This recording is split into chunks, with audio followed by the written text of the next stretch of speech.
Aku juga bingung sampai sekarang kenapa pasal 303 itu kemudian disampaikan penistaan agama, gitu kan ya. Nah, menurutku itu bagian daripada menurut keyakinan saya, itu adalah politisasi agama. Yang harus terjadi artinya adalah harusnya agamaisasi politik. Apalagi di dalam Islam kan ngurusin politik juga sebenarnya. Artinya justru yang terjadi adalah tokoh-tokoh politik itu diatur sama agama. Nih, sekarang aku mau nanya nih.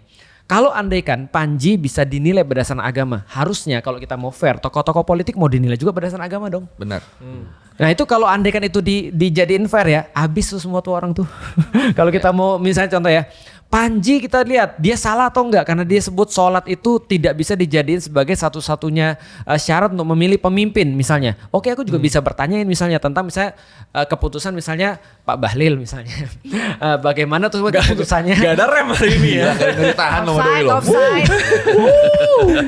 Pegang nih. Misalnya keputusannya misalnya Pak Prabowo misalnya.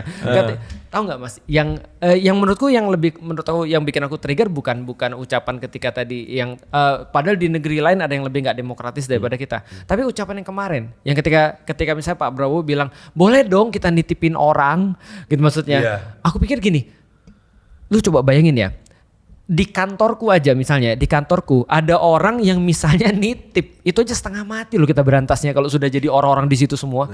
Karena pernah kejadian aku punya kantor, akhirnya satu orang dia bawa adiknya terus bawa ininya, terus bawa siapanya, berkumpul di situ. Itu udah jadi kayak kantornya sendiri tuh urusannya tuh. Nah, dan sulit banget bagi kita untuk ngeluarin mereka semua karena mereka udah kayak kita yang salah gitu maksudnya. Nah, apalagi bayangin kalau andaikan presiden yang ngomong seperti itu, susah nggak tuh urusannya tuh? Menurutku itu harusnya kalau dinilai pakai agama bisa tuh. Mau tanya, yang pasal 303 itu penistaan agama apa ya?